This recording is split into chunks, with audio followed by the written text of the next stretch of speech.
সময় দেবেন না? এখনো বাসরই হয়নি, 10 মাস 10 দিন যায়নি, ছেলে দেন, বেবি দেন, তো ওকে ডাউনলোড করে নিয়ে আসবে। সুতরাং না, আমরা চাই খুব তাড়াতাড়ি, আপনাদেরকেও আমরা বেশি সময় দিতে চাই না, তাহলে ওই ডাইনি বসে বসে চিন্তা ভাবনা উল্টাপাল্টা করবে। নির্বাচিত সরকারের হাতে যতদিন দেশটা না যাবে ওর ষড়যন্ত্র থামবে না। কথা বলেন না কেন? ষড়যন্ত্রের জাল ওখান থেকে পাতে, আর এখান থেকে কিছু মানুষ উস্কানিতে পা দিয়ে নিজের পেছন নষ্ট করে। এই যে জাহাঙ্গীর মেয়র, অবৈধ মেয়র গাজীপুরের, তার উস্কানিতে পা দিয়ে 2টা ছেলেকে মেরে ফেললেন, কতগুলো মানুষ হাসপাতালে।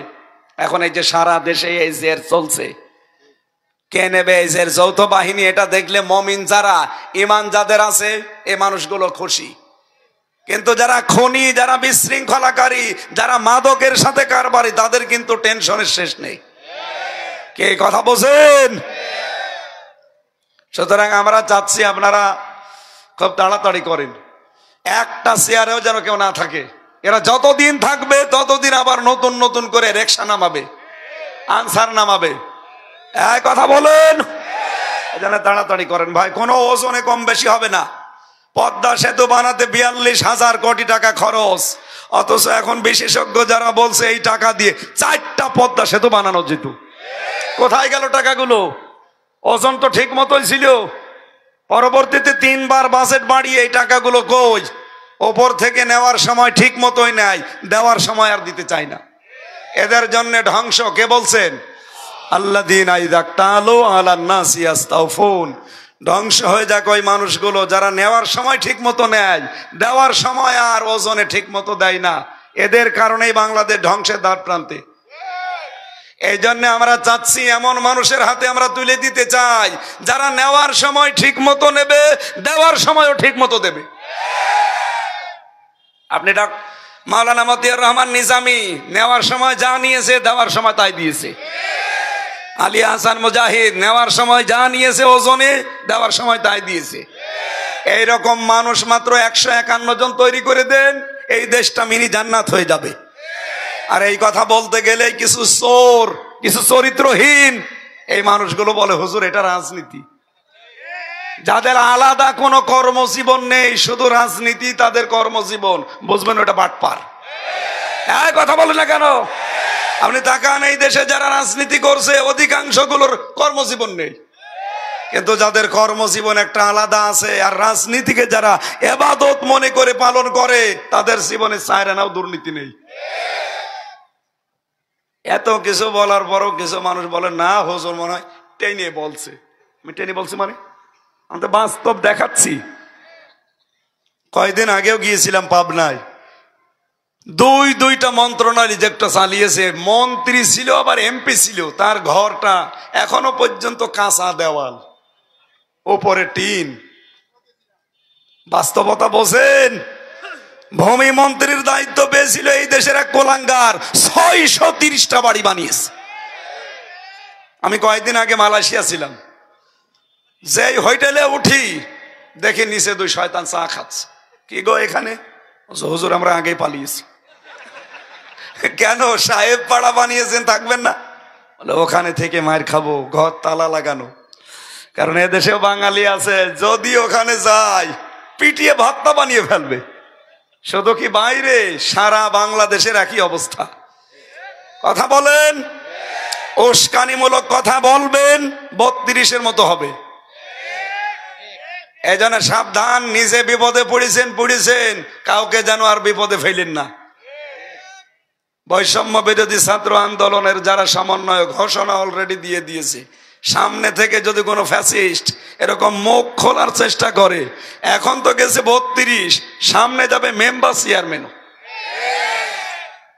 আর যৌথ বাহিনী যা আরম্ভ করেছে, আর 7 দিন যেতে দেন একেবারে ঠান্ডা ফ্রিজ মার্কা হয়ে যাবে। যে পিটানো আমি দেখছি, যে পিটাই গো। আমি রিমান্ডে 10 দিন ছিলাম, বাস্তবতা কিছু আমাকে দেখিয়েছিল। ওরা যে এরকম একটা চেয়ারে বসিয়ে দেয়, হাতের সাথে আর পায়ের সাথে ক্লিপ লাগিয়ে দেয়, মাথার সাথে ক্লিপ লাগিয়ে দেয়, কালো একটা টুপি পরায়, ওদের একটা মেশিং আছে, হাতের আর পায়ের সাথে মিল করা।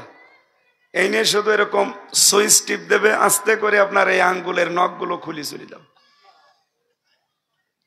শুধু নখ খোলেন তো দেখেন ফিনকি দিয়ে রক্ত বের হবে। কি কথা বলে না কেন? যেই রক্ত বের হবে ফিনকি দিয়ে, নখগুলো উঠে যাবে, তখন পাতলা মিহি যে লবণ আছে মোল্লা সল্ট, ওইটা ছিটিয়ে দেবে। খুব আরাম লাগে না? যে চেয়ারে বসে আছে হাত বাঁধা, পা বাঁধা, গলা বাঁধা, শুধু একবার সুইচে টিপ দিলে 1 মিনিটে 120 বার ঘুরবে।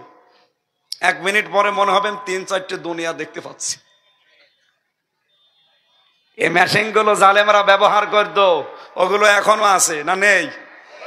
এই জন্য কেউ ভুল করে উস্কানিতে পা দিতেছেন না। যদি একবার চেয়ারে আপনারে বসায় না, বাপ কোনটা মা কোনটা টের পাবেন না। যারা আশা করছি বিশৃঙ্খলা যারা তৈরি করার চেষ্টায় আছে, এরা যেন থামে। আর ডক্টর ইউনূসের মাথা কিন্তু মাথা না, ও মাথা পুরাটা ম্যাগনেট। ও আজকে সকালে যে ঘোষণা দিয়েছে, ও যা বলেছে ও কিন্তু করে ছাড়বে, শান্ত করে ফেলবে একেবারে। ও দেশের খেলোয়াড় না, আন্তর্জাতিক খেলোয়াড়। এই কথা বলে না কেন? উস্কানিতে যারাই পা দিচ্ছেন কোনো লাভ নেই আপনার।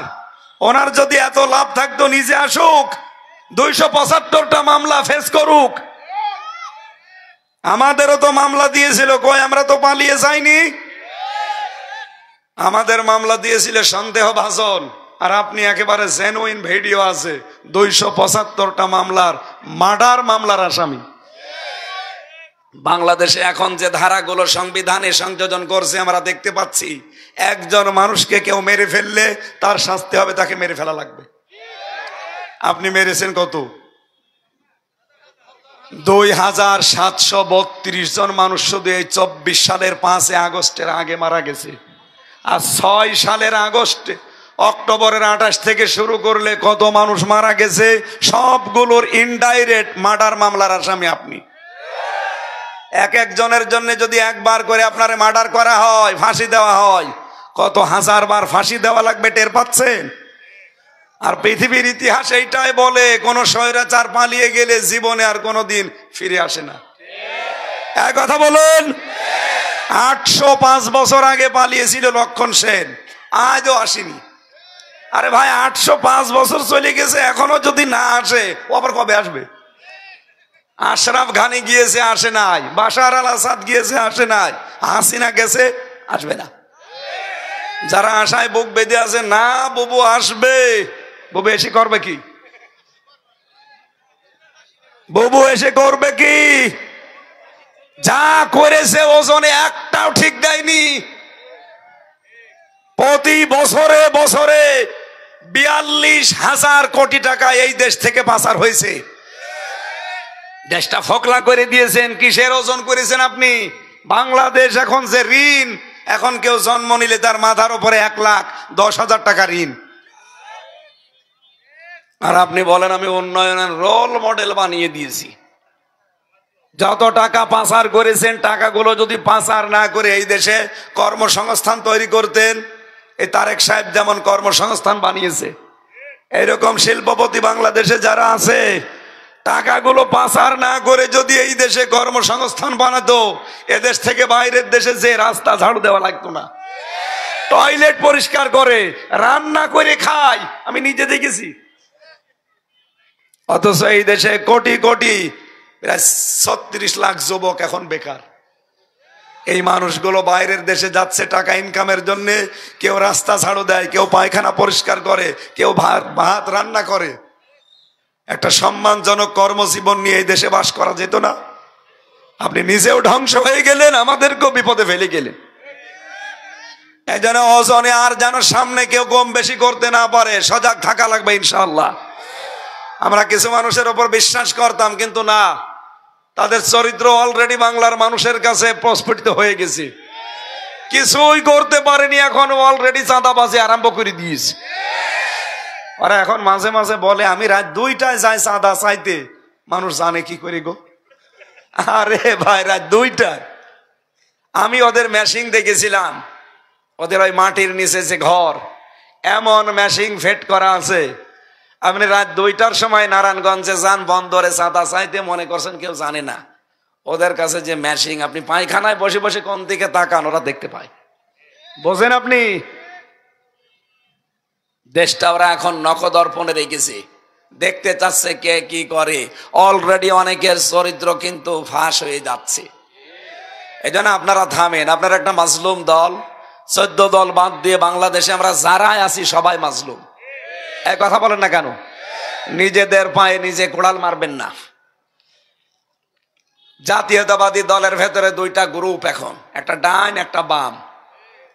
ডান গুলো অন্তত তারেক জিয়ার কিছু কিছু কথা শোনে, বাম যেগুলো ওগুলো সব চলতেছে দাদা বাবুদের উস্কানিতে। ওরা মনে করেছিল যে ওরা আমাদেরকে চেয়ারে বসিয়ে দেবে। 53টার উপরে চুক্তি হয়েছিল হাসিনার সাথে, কন্যা চলে গেছে, চুক্তিগুলো সব ইউনূস বাতিল করে দিয়েছে। এখন যে বিপদে পড়ে দোয়া পড়বে তাও পারে না, কারণ দোয়ার নাম কি?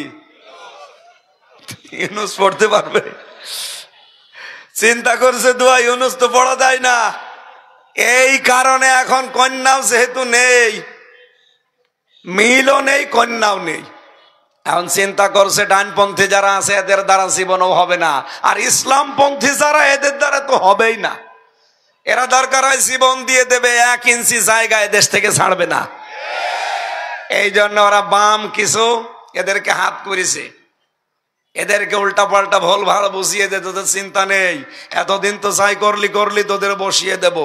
দাদাদের ফাঁদে যারাই পা দিয়েছে বিপদের শেষ নেই। এই কথা বলেন না কেন? এরা 15 বছর খেয়ে যদি টিকে থাকতে না পারে, দাদার ফাঁদে পা দিয়ে আপনি কয় বছর খাবেন? নাই 5 বছর। তারপরে আপনার বাড়ি ঘর দেখবেন সব ওই হানিফ সাহেবের মতো শ্মশান হয়ে যাবে। আপনি হানিফের বাড়ি যেই দেখে আসেন কুষ্টিয়ায়, সব শ্মশান হয়ে গেছে। আর রব্বুল আলামিন, আমার এই আয়াতটা মনে পড়ে আর হানিফ সাহেবের নাম আসে মনে। আল্লাহ মনে হয় হানিফের বাড়ির দিকে তাকিয়ে আয়াতটা দিয়েছে, ফাতিলকা বুয়ুতুহুম খাবিয়াতাম বিমা যালামু। সূরা নাহাল 19 নাম্বার পারা, নাহাল না নমল, সূরা নমলের ভেতরে আছে 19 নাম্বার পারা, 20 নাম্বার পৃষ্ঠা, 7 নাম্বার লাইনের 52 নাম্বার আয়াতে আছে। আল্লাহ পাক বলেন, এই সেই ঘরগুলো খাবিয়াতান, আমি জনশূন্য করে দিয়েছি, আমি পরিত্যক্ত বানিয়ে দিয়েছি, বিমা যালামু, এই জালেমদের জুলুমের কারণে। সুতরাং এমন কোন কাজ সামনে করতে যাবেন না 5 বছর পরে না জানি আপনার বাড়ি ঘর আবার শ্মশান হয়ে যায়। এর পরের অংশটা আল্লাহ আমাদের জন্য দিয়েছেন, ইন্না ফি যালিকা লাআয়াতাল লিকাউমি ইয়ালামুন, লামে তাকিদ। আল্লাহ বলেন অবশ্যই এর ভেতরে শিক্ষা আছে। ধানমন্দির এই বাড়ি ভাঙ্গার ভেতরে শিক্ষা এই, এখানে যত রকমের জুলুমের দুর্বিসন্ধি হইতো। এই কথা বলেন না কেন? বাংলাদেশে আমি জানি এবং বিশ্বাস করি অধিকাংশ জালেমদের বাড়ির নিচে আর অফিসের নিচে দেখবেন আয়না ঘর আছে। আয়না ঘর না থাকলেও টর্চার সেল আছে। আল্লাহ এই জুলুমের কারণে এদের বাড়ি ঘরগুলো সব উজাড় করে দিয়েছেন। আগামীতে কেউ যদি উস্কানিতে পা দিয়ে আবার এই কাজ করেন, আপনার কিন্তু খবর আছে ভাই। এরা 15 বছর পরে যদি টিকে থাকতে না পারে, এদের ধ্বংস করেছে কে কেউ জানে না। আমরা ছাত্র জনতার নাম দিয়েছি না। সূরা আনাম 7 নাম্বার পারা, এটা 12 নাম্বার পৃষ্ঠা, 4 নাম্বার লাইনের 45 নাম্বার আয়াতের প্রথম অংশে পাবেন, ফাকুতিয়া দাবিরুল কওমিল্লাযিনা যালামু। আল্লাহ বলেন জালেমদের শিকড় কাটা হয়ে গেছে। কেটেছে কে? না না, আপনি আলেম, আলেম বসে আছে না, কতিয়া এটা মজুল, এর ফাইল কর্তা জানা নেই। কতিয়া এটা মজুল, যারা আলেম আছে তারা জানে, এর ফাইল কে কর্তা কে কেউ জানে না। জালেমদের শিকড় কাটা হয়ে গেছে, কেটেছে কে? আরে ভাই, এর কর্তা তো জানা নেই, কেউ জানে না। হানিফের বাড়ি মাটির সাথে মিশে গেছে, পায়খানার প্যানও নেই, কিন্তু ভেঙেছে কে কেউ জানে না। এক কথা বলে না কেন? ধানমন্ডির 32 ভেঙেছে কে? কে কার নামে দেবেন আপনি? কেউ জানে না।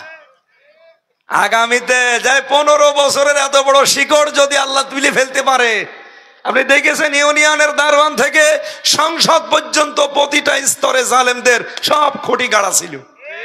আল্লাহ সব শিকড় একেবারে নির্মূল করে দিয়েছে। কে করেছে, কাকে দিয়ে করিয়েছে কেউ জানে না। এজন্য আগামীতে কেউ যেন জুলুম করবেন না, বিশেষ করে ওজনে কম বেশি, এটা আমরা দেখতে চাই না। আর আমরা চাই যারা উপর থেকে যা নিয়ে আসবে ওজন যেন নিচে এসে ঠিক মতো দিতে পারে। আর এটার সবচাইতে বেশি পারবে আমার মনে হয় এই বাংলাদেশে জামাত ইসলামী। আমি নাম ধরে বলছি এই কারণে, কারণ এটা পরীক্ষিত। অর্থনৈতিক ভাবে এদের মতো আল্লাহর ওলি বাংলাদেশে আর নেই। তার বাস্তব প্রমাণ ইসলামী ব্যাংক। সব ব্যাংকে কম বেশি লস, অথচ জালেমরা যদি ব্যাংকটা নিয়ে না নিত ৭৫,০০০ কোটি টাকা এখান থেকে মারিং কাটিং করিস। এ টাকাগুলো যদি থাকতো এ ব্যাংকটা বিশ্বের ভেতরে এখন ১ নম্বরে থাকতো। কারণ এখানে ৩৬টা নিয়ম চলে: মোশারাকা, মোদারাবা, মোরাবাহা, বায়ে সালাম, বায়ে ইস্তেসনা, বায়ে মুআজ্জাল, বায়ে ওয়াহিদ, এরকম ২৮টা নিয়ম নির্ধারিত আছে। এই নিয়মগুলো অন্য ব্যাংকে পাবেন না। বাংলাদেশে যদি যাকাত ভিত্তিক অর্থনীতি কায়েম হয়, ইসলামী ব্যাংকের মতো সোনালী, রূপালী, চৈতালি যত ব্যাংক আছে সব এই নিয়মের ভেতরে আসবে। সুদ ভিত্তিক অর্থনীতি বিদায় নিয়ে যাকাত ভিত্তিক অর্থনীতি বাংলাদেশে কায়েম হবে। এ দেশটা মিনি জান্নাত হয়ে যাবে। সুদ মানুষকে যেভাবে চষে, গরিবকে আরো গরিব বানায়, ধনী যারা আরো ধনী হয়ে যায়। কিন্তু ইসলাম এটা চায়, কাইলা এখনা দৌলাতাম বাইনাল আগনিয়াই মিনকুম। আমি চাই না শুধু ধনীরাই ধনী হবে, গরিব আরো গরিব হয়ে যাবে। না, সূরা হাসর আল্লাহ বলেন আমি চাই সবার কাছে টাকা পয়সা থাকবে, খাবার থাকবে। আর এইটার জন্য যাকাত দরকার। এই কথা বলেন না কেন? এই যাকাত ভিত্তিক অর্থনীতি কায়েম হলে ঠিক ওজনে কম বেশি আর হবে না। যেখান থেকে যা আসবে ঠিক মতো বন্টন হবে। সেই দৃশ্য আমরা সামনে দেখতে চাই না। যদি এই দৃশ্য বাংলাদেশে কায়েম না হয়, সবাই বলে সাল্লামের জাতিকে যেভাবে ধ্বংস করেছে আমাদের বরাতেও এটা আছে। এজন্য নিজের কপালে নিজে কোড়াল মারবেন না, নিজে আগুন লাগাবেন না, সামনে ঠিক করেন পজিশন। কি করবেন? এমন মানুষকে আপনার রায় দেবেন যারা অর্থনৈতিক ভাবে আল্লাহর ওলি। এই কথা বলেন না কেন? একটা টাকা 2টা মন্ত্রণালয়ে আপনি অনুসন্ধান করেও কোনো দুর্নীতি পাননি। এর চাইতে ওলি আপনি কোথায় পাবেন? আমরা আল্লাহর ওলি খুঁজতে যাই বরিশালে, চট্টগ্রামে, সিলেটে। কিসের আল্লাহর ওলি? আল্লাহর ওলি তো ওইটা যার কাছে টাকা পয়সা দিলে লেনদেন ঠিক রাখে। বাংলাদেশে একটা মন্ত্রী দেখান যে তার মন্ত্রণালয় চালানোর পরে বাকি টাকা ফেরত দিয়েছে, দেখান। অথচ মাওলানা মতিয়ার রহমান নিজামী ফেরত দিয়েছে। মাত্র ৩৬ টাকা বেঁচেছিল, ৩৬ টাকাও ফেরত দিয়েছে। আর আপনি ওলি খুঁজে পান না। এজন্য আমরা চাই সামনে ওজনে কম বেশি কেউ যেন আর করতে না পারে। এটার জন্য আপনার এই হাত খুব গুরুত্বপূর্ণ। এটা যদি কারো কাছে রাজনীতি মনে হয়, ভোট মনে হয়, হ্যাঁ এইটাই আমার রাজনীতি। এটা ধর্ম ব্যবসা বললে এইটাই আমার ধর্ম ব্যবসা।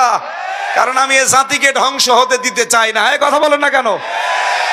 2 নম্বরে তাদের অপরাধ ছিল ওয়ালা তুফসিদু ফিল আরদি বাদা ইসলাহিহা। জমিন শান্ত হয়ে যাওয়ার পরে তারা অশান্ত তৈরি করার চেষ্টা ছিল। বাংলাদেশে এখন যেটা হচ্ছে, এই 5 মাসের ভেতরে 6 মাসের ভেতরে কোনো জঙ্গি নাটক নেই, কোনো বিশৃঙ্খলা নেই। এই কথা বলেন। অথচ এই 6 মাস যদি হাসিনা থাকতো 14টা জঙ্গি নাটক সাজাতো। আর এগুলো লিখতো কে? কাউন্টার টেররিজমের ওই মনিরুল ইসলাম আর আসাদুজ্জামান। আমি নিজে তো রিমান্ডে এদের কাছে শুনেছি, এই শয়তানরা সব ট্রেনিং নিয়ে আসতো দাদার কাছে আর ওদের ওই সাদা চামড়ার কাছে, এসে নাটক সাজাতো। এই যে মাওলানা বলছিল না, ওরা জঙ্গি নাটক সাজিয়ে এই দেশের মানুষকে, বিশেষ করে আলেম ওলামাদেরকে বিশ্বের কাছে কালার করত। আমার মতো একটা নিরীহ সাদা মনের মানুষ আমি, আমার নাম দিয়েছে আনসারুল্লাহ বাংলা টিমের প্রধান। আমি ভেতরে যে একজনকে পেয়েছিলাম, উনি হচ্ছে আল্লাহ দলের প্রধান, আব্দুল মতিন। আজ 22 বছর ছেলে আছে, আর ওনার ছেলে আছে, ওনার ছেলে হচ্ছে আল্লাহ দলের সেক্রেটারি। বাপ হচ্ছে সভাপতি, ছেলে হচ্ছে সেক্রেটারি, দুই বাপ বেটা জেল খাটতেছে। আমি বললাম আপনাদের আর লোকজন? বলছে বাংলাদেশে আর কেউ নেই, আমার বাপ সভাপতি, আমি সেক্রেটারি। কোন দল? আল্লাহর দল। আর আমারে দিয়েছিল আনসার আল ইসলামের প্রধান। কি ও ছাতা জীবনে নামই শুনিনি, অথচ 3টা বছর আমার জীবন থেকে কেড়ে নিল। যারা এভাবে মিথ্যা সাজিয়ে নিয়েছিল কোথায় তারা আজ? তাদের বাড়ি ঘরও এখন শ্মশান হয়ে গেছে। এখন মনে হয় বাড়ি ঘরে জিন বাস করে। এই কথা বলেন না কেন? এই জন্য জমিন ঠিক মতো কিন্তু শান্ত হয়ে যাচ্ছে, সামনে আরো শান্ত হবে যদি এইটা আসে। আর এইটাকে বিশৃঙ্খলা তৈরি করার জন্য কেউ বুবুর ফাঁদে, কেউ বুবুর বোনের ফাঁদে পা দেন। আমার মনে হয় যৌথ বাহিনী যে আরম্ভ করছে আরো কঠোর হওয়া দরকার, যতদিন ঠান্ডা ফ্রিজ মার্কা না হয়। বেনজিরকে অলরেডি ফিরিয়ে আনার জন্য রেড অ্যালার্ট জারি হয়েছে। ইন্টারপোলের মাধ্যমে শয়তানকে ফিরিয়ে নিয়ে আসা হবে। কারণ এই দেশে যত দুর্নীতি প্রশাসনে, তার ভেতরে 1 নম্বরে শয়তান। ওর মুখের ভাষা দেখেছিলেন? টোকায় টোকায় নিয়ে আসবো আলেমদেরকে ঘরের ভেতর থেকে, মাটির নিচে থাকলেও নিয়ে এসে মামলা দেব। এই কথা বলার কারণে আল্লাহর আরশ পর্যন্ত মনে হয় কেঁপে গেছে। 3 নম্বরে তাদের কাজ ছিল ওয়ালা তাকউদু বিকুল্লি সিরাতিন তুইদুন। তারা ওত পেতে বসে থাকতো মানুষকে ভয় ভীতি দেখানোর জন্য। বাংলাদেশে এখন যেটা সামনে তৈরি হচ্ছে, এই জাহাঙ্গীর, মেয়র জাহাঙ্গীর এটাই বলেছিল না যে ওদের রাতের ঘুম আমরা হারাম করে দেব? এই কথা বলেন না কেন? একেবারে খাপের খাপ মিলে যাচ্ছে। আল্লাহ পাক বলেন ওয়াতাসাদ্দুনা আন সাবিলিল্লাহ। 4 নম্বরে ওদের কর্মসূচি ছিল ওরা আল্লাহর পথ থেকে মানুষদেরকে কি করে দূরে সরানো যায়, এজন্য বিভিন্ন নতুন নতুন পথ অবলম্বন করত। আজ বাংলাদেশে অনেককে আমরা দেখতে পাচ্ছি আল্লাহর পথ থেকে মানুষকে দূরে সরানো যায় কি করে, এই কায়দা কৌশলগুলো নতুন নতুন আমদানি করছে। এর ভেতরে অন্যতম ভারতের এই বিভিন্ন সিরিয়াল চ্যানেল, বিশেষ করে এই পিন আপ করা পত্রিকা। বাংলার মানুষগুলো আজ চরিত্র হারিয়ে ফেলছে। আমেরিকায় দেখছেন না আগুন কিভাবে জ্বলতেছে? 70,000 পানি মেশিন সেট করেছিল, পানি দিয়ে আগুন লিভানোর একটা মেশিনেও কাজ করছে না। কারণ সেখানে চরিত্র ধ্বংস হওয়ার যত উপক্রম সব ওই শহরে ছিল। বাংলাদেশেও যখন আরম্ভ হচ্ছে এভাবে, সামনে আর 3 দিন বাকি আছে। কি 14ই ফেব্রুয়ারি। কত মানুষ যে এই দিন ইজ্জত হারাবে আল্লাহ জানে, আর ওরা জানে। অনেকে এখনই মশাল নিয়ে বসে আছে যে আমি শুরু করব। 1 বছর ভরে ভরে টাকা গুছিয়েছে যে প্রেমিকাকে ফুল কিনে দেবে। এই যে বিশ্ব ভালোবাসা দিবস না, বিশ্ব বেহায়া দিবস, এটা আমদানি করেছিল ইংল্যান্ড থেকে শফিক রেহমান। কি নাম? এর নাম ছিল শফিক রহমান। সাংবাদিক প্রশ্ন করছে, স্যার আপনার নাম তো শফিক রহমান, আপনি রেহমান করলেন? যে রহমানের ভেতরে মৌলবাদের গন্ধ পাওয়া যায়, এই জন্য আমি নাম পাল্টিয়ে কেটে দিয়ে রহমান থেকে রেহমান হয়ে গেছি। যেই শয়তান আল্লাহর নাম পাল্টিয়ে রহমান থেকে রেহমান হয়ে যায়, তার আমদানি করা ইংল্যান্ড থেকে এই অবৈধ দিবস বাংলাদেশে মুসলমান পালন করতে পারে না। করবেন আপনারা? করবেন? এটা ভিডিও আকারে যতদূর যাচ্ছে, কোন মুসলমান সন্তান, নারী হোক আর পুরুষ হোক, এরা যেন এই দিবস সামনে পালন না করে। আপনি দিবস যদি পালন করতে চান, 2টা দিবস আমাদের আল্লাহ দিয়েছেন, ঈদুল আজহা, ঈদুল ফিতর। এই কথা বলেন না কেন? আপনি আনন্দ করবেন, ইসলামের ভেতরে যত কিছু আছে মন মতো। আল্লাযীনা হুম লিফুরুজিহিম হাফিজুন, যারা তাদের লজ্জাস্থানকে হেফাজত করতে পারবে, এই মানুষগুলোকে আল্লাহ গ্যারান্টি দিচ্ছেন যে জান্নাতুল ফেরদাউসের উত্তরাধিকারী বানিয়ে দেব। আজ বাংলাদেশে অনেকে নিজের চরিত্রকে সংশোধন করার জন্য একটার তুলনায় 2টা বিয়ে করলে বলে ও চরিত্র খারাপ। আরে ও চরিত্র ভালো, ও আপনার মতো হোটেলে রাত কাটায় না, ও আপনার মতো অন্যের স্ত্রীর সাথে গল্প করে না। কথা বলে না কেন? আর একটার যাইতে 2টা বিয়ে করলে বলো চরিত্র ভালো না, এই জন্য বিয়ে করি। আরে শয়তান! নিজের জায়েজ স্ত্রী ছাড়া যৌন অন্য জায়গায় ব্যবহার করা, এটা হারাম, হারাম এবং হারাম। এই জন্যই তো আল্লাহ 2টা 3টা 4টার বিধান দিয়েছে। আর আপনি এখন না পাশের বাড়ির ভাবের সাথে ওনার লাইন, প্রতিবেশীর স্ত্রীর সাথে ওনার লাইন, বিশেষ করে বিবাহিত মেয়েদের সাথে যারা লাইন করেছেন এই মুহূর্তে মোবাইলের নাম্বার ডিলিট করে দিন। কারণ তার স্বামী যতদিন তাকে বাদ না দেবে আপনি বিয়েও করতে পারবেন না, আর সারা জীবন না পাওয়ার দুঃখে মরবেন। এজন্য বলছি যদি এগুলো করে থাকেন এক্ষুনি বন্ধ করেন। কারা কারা নাম্বার ডিলিট করে দেবেন হাত তোলেন তো। কার নাম্বার আছে দেখি। না না ঠিক হয়নি আপনার। ইল্লা আলা আজওয়াজিহিম আও মা মালাকাত আইমানুহুম ফাইন্নাহুম গায়রু মালুমিন। নিজের জায়েজ স্ত্রী ছাড়া এটা অন্য কোন জায়গায় ব্যবহার করা যাবে না। এটার জন্য 2টা ঔষধ আছে কোরআনে। কয়টা বলেন বলেন? 1 নম্বরে পরনারী দেখলেই চোখকে নিম্নগামী করবেন। সূরা নূরের 30 নম্বর আয়াতে আল্লাহ ঔষধ দিয়েছেন, যদি নিজের চক্ষুকে নিম্নগামী করতে পারেন আল্লাহ রাব্বুল আলামিন মাত্র 15 দিন আমল করে দেখেন 14 জন মহিলার দিকে আপনি তাকাতে পারবেন। কয়জন বলেন বলেন? এই 14 জন মহিলা বাদ দিয়ে পৃথিবীর যে কোনো মহিলা যদি সামনে হঠাৎ করে পড়ে যায় আপনি চোখ নিচের দিকে করবেন, দেখবেন 15 দিন এভাবে যদি একটু কন্ট্রোল করে থাকতে পারেন আল্লাহর ভয়ে। এই যে ওয়ালা আকিবাতুল লিল মুত্তাকিন, মুত্তাকিদের জন্য শুভ পরিণাম। এই শুভ পরিণাম 7 প্রকার। তার মানে 1 নাম্বার প্রকার হচ্ছে আপনি যদি সত্যি 15 দিন আল্লাহর নিষিদ্ধ এই কাজ থেকে নিজেকে কন্ট্রোল করতে পারেন একটা অনির্বচন সুখ আল্লাহ আপনাকে দান করবে। এবং এই পরনারীর প্রতি একটা আলাদা ঘৃণা আপনার তৈরি হবে, দেখলে না আমার জায়েজ জিনিস আছে। এই জন্য আমরা আশা করব যারা প্রতিবেশীর স্ত্রীর সাথে ভাবির সাথে এবং বিশেষ করে বিবাহিত মেয়েদের সাথে যাদের লাইন আছে ভাই হাতে পায়ে ধরে বলছি এটা বন্ধ করেন। এটা যে কত বড় অপরাধ। একটা অবিবাহিত মেয়ের সাথে লাইন করলেও হয়তো, তাই বলে করতে বলছি না, তাই বলে বিবাহিত একটা লোকের স্ত্রীর সাথে আপনি লাইন করে একেবারে কাজ চালিয়ে যাচ্ছেন বাবা শাহজালাল, সব হালাল। এটা বন্ধ হওয়া দরকার না? ভারতের এই সিরিয়ালগুলো আমাদের এইটা শেখায়। 36টা চ্যানেল, একটা চ্যানেলে দেখান যেখানে পরিবার ঠিক করার কোন শিক্ষা আছে? শুধু পরকীয়া প্রেম কি করে করা লাগে আর শ্বশুর শাশুড়ির ব্যাপারে কি করে গন্ডগোল তৈরি করা লাগে। এদের এইটা দেখে দেখেই বাংলাদেশে আজ হাজারো সন্তান ছেলেকে মেয়েকে মাকে বাবাকে সব আলাদা করে দিচ্ছে। এই যে বৃদ্ধাশ্রমে রেখে আসে, কয়েকদিন আগে আমি নীলফামারে গিয়েছিলাম, ওখানে একটা বৃদ্ধাশ্রম দেখলাম। এদিকে 25 জন মা, এদিকে 25 জন বাবা বসে আছে। চোখের ভেতরে দেখি টল টল করছে পানি। 2 জনের সাথে কথা বললাম।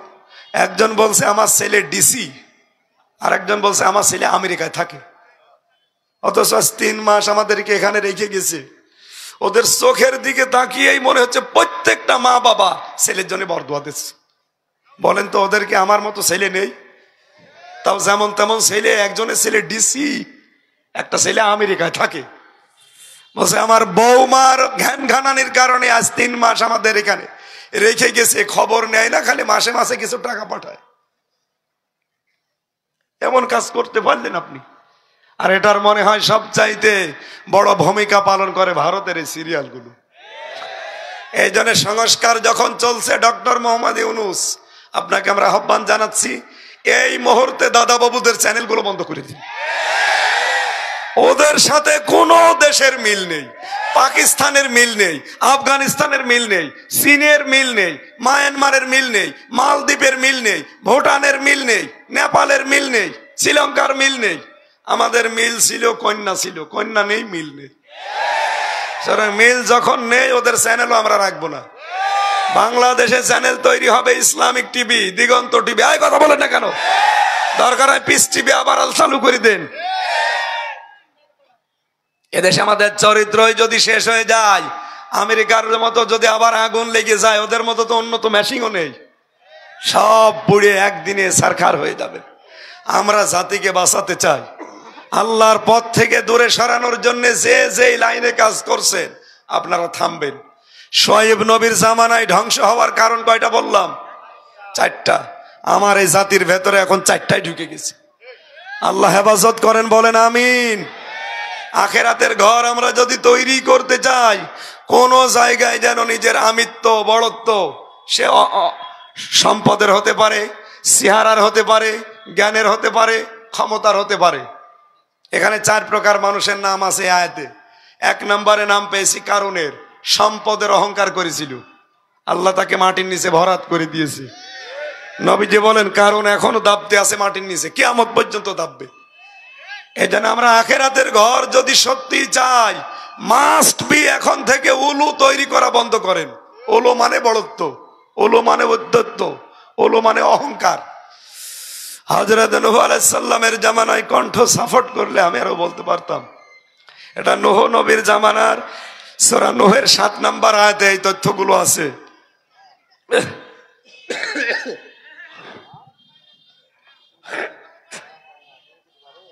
আরে ভাই, যে গলায় গরম পানি যে হবে না, কারণ এই মেশিনে এখন 120 পাওয়ারের ভোল্টেজ দিয়ে রাখা লাগবে। কণ্ঠটা শেষ হয়ে গেছে। জেলখানায় ওরা এমন কোন টর্চার নেই যা আমার এই শরীরের উপরে করে নাই। 3টা বছরে খেয়ে না খেয়ে শেষ করে দিয়েছে। শরীরটা স্বাভাবিকই হচ্ছে না। এত টর্চার করলে স্বাভাবিক হবে কি করে? ডাক্তার এখন বারবার বলছে মুখে টেপ মেরে রাখেন, কিছু চাইলে আপনি লিখে দেবেন, কথা বলবেন না। 5 দিন এভাবে থাকেন, ঠিক হয়ে যাবে। 5 দিন 5 মিনিট থাকা যাচ্ছে না। আজকেও 3টা চলছে। আলহামদুলিল্লাহ, আর কণ্ঠ শেষ হয়ে যাচ্ছে। আলহামদুলিল্লাহ। আলা ফাসাদা, এক একটা শব্দের ভেতরে লক্ষ লক্ষ কথা আল্লাহ দিয়েছেন। এই সূরা কসসের আমি এই যে এখান থেকে শুরু করতাম, 75 নম্বর আয়াত থেকে আজকের তাফসীর আরম্ভ হতো 83 নম্বর আয়াত পর্যন্ত। এত তথ্য দেওয়া আছে, কণ্ঠে সাপোর্ট করছে না, আমার কষ্ট হয়ে যাচ্ছে। আমার মনে হয় টানা ঠিক হবে না। আগামী থেকে আবার শুনিন স্যার, আমি আর পারছি না, মানে বুকেও ব্যথা করছে, কণ্ঠে কথা বলতে গেলেই আরো বসে যাচ্ছে। আগামী থেকে আবার কথা বলবো ভাই। আল্লাহুম্মা আমিন। লা ইলাহা ইল্লা আনতা সুবহানাকা ইন্নী কুনতু মিনাজ জালিমিন। আল্লাহুম্মা গফিরলি ওয়ারহামনি ওয়াহদিনি ওয়াফিনি ওয়ারযুকনি ইয়া রাব্বাল আলামিন। আল্লাহ তাআলা যেভাবে আরম্ভ করেছিলাম, এখনো 2-3 ঘন্টা বললেও তোমার বান্দা বান্দিরা চলে যেত না। এক একটা শব্দের ভেতরে তুমি এত তথ্য দিয়েছো, এটা যদি কিয়ামত পর্যন্ত আলোচনা হয় তাও তোমার কোরআনের কথা শেষ হবে না। আমার এই ছোট্ট মাথার ভেতরে আয়াত সম্পর্কে এত তথ্য আমি পেয়েছি, কণ্ঠ আমার সাপোর্ট করছে না, আর শরীরেও সাপোর্ট দিচ্ছে না। আল্লাহ তাআলা খুব কষ্ট হচ্ছে কথাগুলো বলতে, এই জন্য আমি শেষ করে দিলাম। যতটুকুই বলেছি আমাদের প্র্যাকটিক্যাল লাইফে আমল করার তৌফিক দাও। সওয়াবগুলো তুমি নবীজির রওজায়